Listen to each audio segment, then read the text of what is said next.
69,000 शिक्षक भर्ती में 22,000 सीटों को जोड़ने की मांग को लेकर अभ्यर्थियों के धरने प्रदर्शन को आज 166 दिन पूरे हो गए।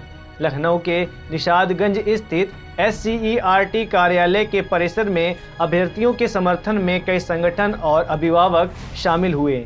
गर्मी, बारिश और सर्दी में भी अभ्यर्थी योगी सरकार के खिलाफ धरना देने को मजबूर हैं। मैं कह रहा हूं भारतीय जनता पार्टी के सभी विधायकों और सांसदों से कि अपनों ने मुझे लूटा, गैरों में कहाँ दम था, मेरी किश्ती वहीं डूबी, पानी जहाँ कम था। कहने का प्राय हमारा यह है कि हम सन 97 और 99 के हाई स्कूल इंटर हैं, एकेडमिक हमारा कम था।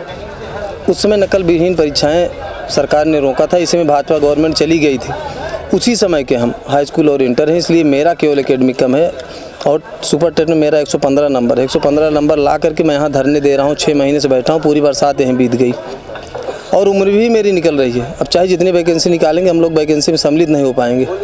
इसलिए उन्हीं से निवेदन है कि जो उनके द्वारा दंड मिला है इस बार हम लोगों को नियुक्ति दे दें ताकि हम लोगों का कार्य पूर्ण हो जाए। बस इतने कह रहे हैं। जब तक हमारी सीटें जुड़ेंगी नहीं 1,37,000 तब तक हमारा आंदोलन अनवरत चलता रहेगा। और मैं माननीय श्री योगी नाथ जी से ये कहना चाहता हूँ कि जो वो तो एक सन्यासी हैं और बात करते हैं राम राज्य की। राम राज्य के लिए तो भगवान राम ने एक अपने साधारण मानव के कहने पे अपने पत्नी का त्याग कर दिया था। और यहाँ पे 22,000 अभ्यर्थी लगातार 6 महीने से यहाँ पे धरना प्रदर्शन कर रहे हैं और उनके कानों में जू तक नहीं जा रही है। ये कैसा राम राज है? ऐसे ही राम राज की स्थापना करेंगे? मैं माननीय योगी जी से कहना चाहता हूँ कि अपने घमंड से नीचे उतरें और योग्य अभ्यर्थियों को अब उनका सम्मान दें और अपने वचन का पालन करें। जो उन्होंने ABP न्यूज़ पे कहा था कि 1,37,000 हमारे पद खाली हैं लेकिन हमको योग्य अभ्यर्थी नहीं मिल रहे हैं।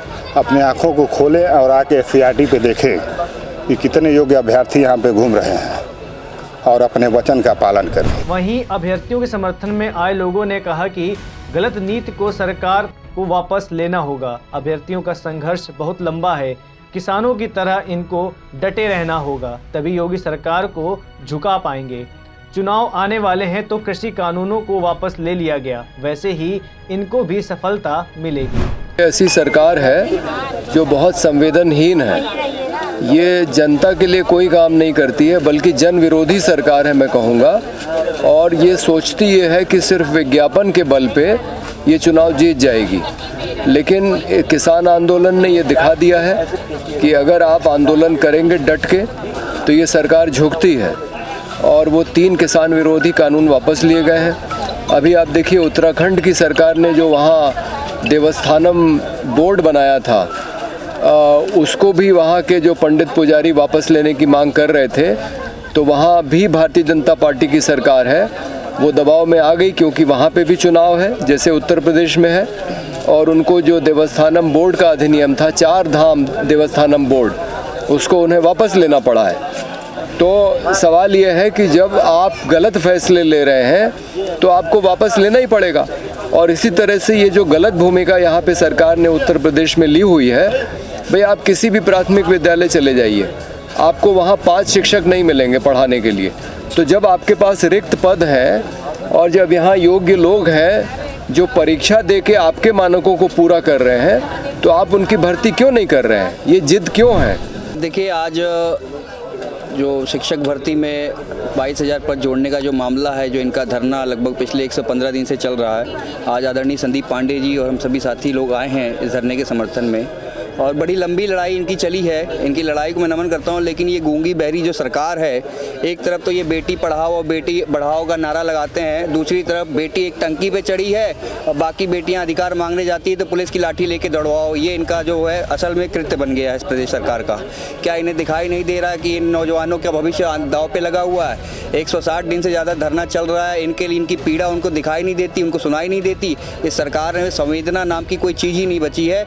इन नौजवानों का भविष्य जो है आज अंधकार में हो गया, इसकी जिम्मेदारी किसकी है? उत्तर प्रदेश सरकार एक तानाशाही सरकार हो गई है। और हम इस धरने के समर्थन में हम सभी साथी आए हैं कि इनकी मांग को मांगा जाए। 1,37,000 जो पद हैं उसमें जो खाली पद पड़े हैं, सुप्रीम कोर्ट की गाइडलाइन है कि उसको भरा जाए।